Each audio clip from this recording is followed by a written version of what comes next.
தமிழகத்தில் அதிகரித்து வரும் காப்பர் திருட்டுகளை தடுத்து நிறுத்த தமிழக அரசு நடவடிக்கை எடுக்க வேண்டும் என்று தமிழ்நாடு லாரி உரிமையாளர் சம்மேளனம் கோரிக்கை விடுத்துள்ளது.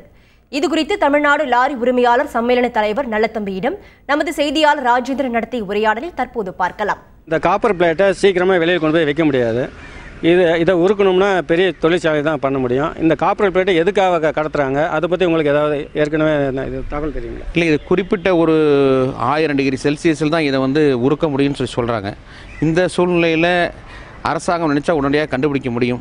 ஆனால் இது வரைக்கும் எந்த அரசாங்கமும் அதுக்கான நடவடிக்கை எடுக்கலை. இப்போ தமிழ்நாட்டில் இந்த சம்பவம் நடந்திருக்கனால கண்டிப்பாக தமிழ்நாடு அரசானது உடனடியாக இதில் நடவடிக்கை எடுத்து எந்தெந்த தொழிற்சாலையில் இந்த மாதிரி செய்ய முடியுங்கிறத கண்டுபிடித்து அது தகுந்த நடவடிக்கை எடுப்பார்னு நம்புகிறோம்.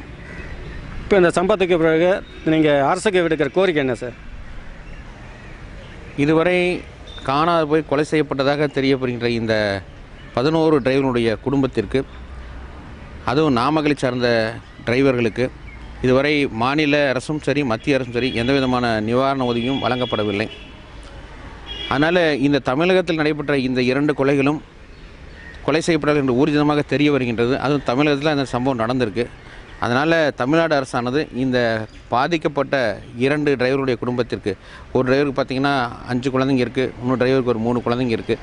ஸோ 2 பேரும் மாமனார் மருமகன் என்ற உறவில் இருக்கின்ற காரணத்தினால் இந்த 2 குடும்பத்திற்குமே எந்த விதமான துணையும் இல்லாத சூழ்நிலையில் மாநில அரசானது தகுந்தது ஒரு நிவாரண உதவி வழங்கி அந்த 2 குடும்பங்களும் நடுத்தருவில் நிற்காத அளவுக்கு பார்க்க வேண்டும் என மாநில அரசை கேட்டுக்கொள்கின்றோம்.